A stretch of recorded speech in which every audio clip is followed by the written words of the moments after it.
Okay. இந்த வீடியோவில் மெட்டலோசின்ஸை பற்றி பார்ப்போம்.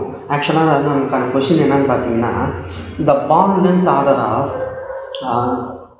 ஃபெரோசின், கோபால்டோசின், நிக்கலோசின். ஸோ இந்த மூணுத்தோட பாண்ட் லென்த் ஆர்டரை தான் நம்ம என்ன பண்ண போகிறோம்னா நம்ம ஃபைண்ட் அவுட் பண்ண போகிறோம்.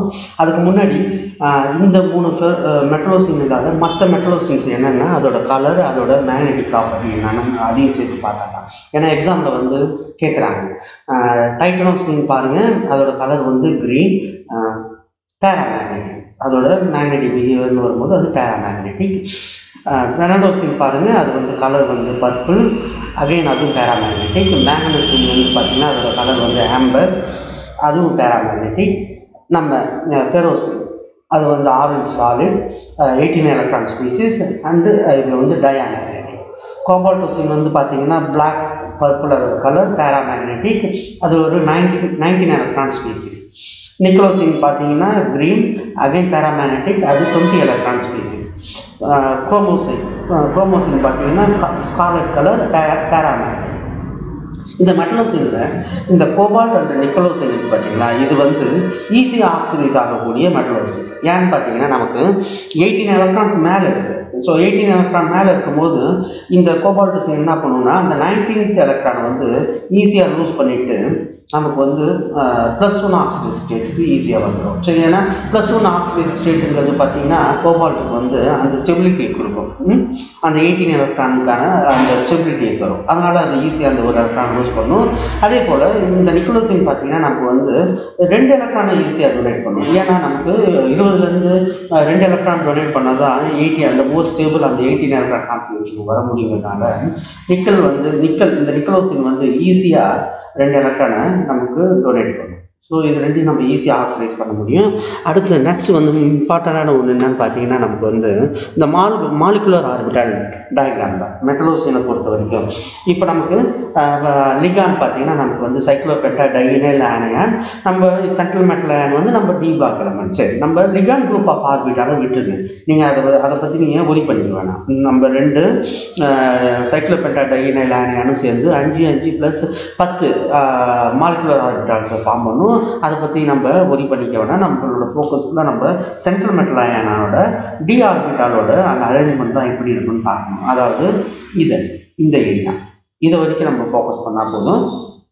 பார்த்தீங்கன்னா யூஸ்வலாக எப்போதும் எப்படி இருக்குன்னா மெட்டலோசினை பொறுத்த வரைக்கும் எந்த 2 ஆர்பிட்டால் லோவர் எனர்ஜின்னு பார்த்தீங்கன்னா DXY and DX² - SX² y².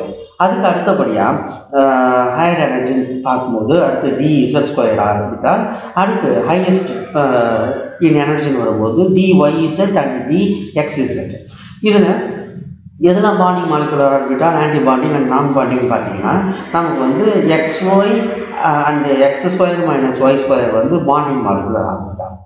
Z² பார்த்தீங்கன்னா நான் பாண்டிங் மாலிகுலர் ஆர்பிட்டால், மேலே இருக்க 2 ஆன்டி பாண்டிங் மாலிகுலர் ஆர்பிட்டால். இது உங்களுக்கு நல்லாவே தெரிஞ்சுக்கணும். இப்போ நம்ம கொஷினில் கொடுத்துருக்க 3 மெட்டலோசினில் ஒன்று ஃபெரோசின், அதில் அயன் நமக்கு +2 ஸ்டேட்டில் இருக்கும். அப்போ D6 அயன். அப்போ அந்த 6 எலக்ட்ரான் எப்படி அரேஞ்ச் ஆகிருக்கும் நமக்கு மாலிகுலர் ஆர்பிட்டால் டயக்ராமில் இங்கே 2, இங்கே 2, இங்கே 2. அப்போது ஹையஸ்ட் ஆக்குபைடு மாலிகுலர் ஆர்பிட்டால்னு வரும்போது ஃபெரோசினில் அது எதுவாகிடுதுன்னா இந்த நான் பாண்டிங் மாலிகுலர் ஆர்பிட்டால் தான் நமக்கு ஃபெரோசினில் ஹையஸ்ட் ஆக்குபைடு மாலிகுலர் ஆர்பிட்டாலான அந்த ஹோமோவும் கூட. சரியா? சரி, அடுத்தது நம்மளோட கோபால்டோசினில் வந்தீங்கன்னா நமக்கு அது +2 ஸ்டேட்டில் இருக்குது. நமக்கு 7 எலக்ட்ரான் இருக்குது. அப்போது எலக்ட்ரானிக் அரேஞ்ச்மெண்ட் எப்படி இருக்கும்? 7 எலக்ட்ரான் வரும்போது நமக்கு நான் பாண்டிங்கை தாண்டி ஆன்டி பாண்டிங்கில் ஒன்று போயிடும். சரிதானே? அது இது YZ இருக்கலாம், எல்லாம் அப்படி இல்லைன்னா XZ ஆர்பிட்டாலாக இருக்கலாம். எது எப்படி நமக்கு ஆன்டி பாண்டிங் மாலிகுலர் ஆர்பிட்டாலுக்கு போயிடுது ஒரு எலக்ட்ரான். நிக்கலுக்கு வந்தீங்கன்னா அந்த நிக்கல் +2 பார்த்தீங்கன்னா நமக்கு D8 ஸ்பீசிஸ், D8, D9 இல்லை D8. சரி, அப்போது அந்த 8th எலக்ட்ரான் எங்கே போகும்னு பார்த்தீங்கன்னா நமக்கு அகைன் ஆன்டி பாண்டிங் மாலிகுலர் ஆர்பிட்டாலுக்கு போகும். அப்போது 2 அன்பேட் எலக்ட்ரான் இருக்கும். அதனால தான் முன்னாடி சொன்ன போல கோபால்ட் அண்ட் நிக்கல் ரெண்டுமே பேராமேக்னெட்டிக் இருக்காங்க. புரிஞ்சிருக்கும்னு நினைக்கிறேன். ஸோ இந்த அரேஞ்ச்மெண்ட் மட்டும் பார்த்துங்க. இந்த லிகாண்ட் குரூப் ஆஃப் ஆர்பிட்டாலை பற்றி நீங்கள் ஒரி பண்ணிக்கோங்க. நமக்கு வந்து டி ஆர்பிட்டாலோட அரேஞ்ச்மெண்ட் தான் எப்படி இருக்குன்னு பார்க்கணும். இந்த அரேஞ்ச்மெண்ட் வந்து நமக்கு வந்து லாஸ்ட் டைம் டிஆர்பி எக்ஸாமில் கேட்டிருந்தாங்க. சரி, ஃபெரோசினோட அந்த மாலிகுலர் ஆர்பிட்டாலோட அந்த எனர்ஜி வைஸ் அந்த அரேஞ்ச்மெண்ட்.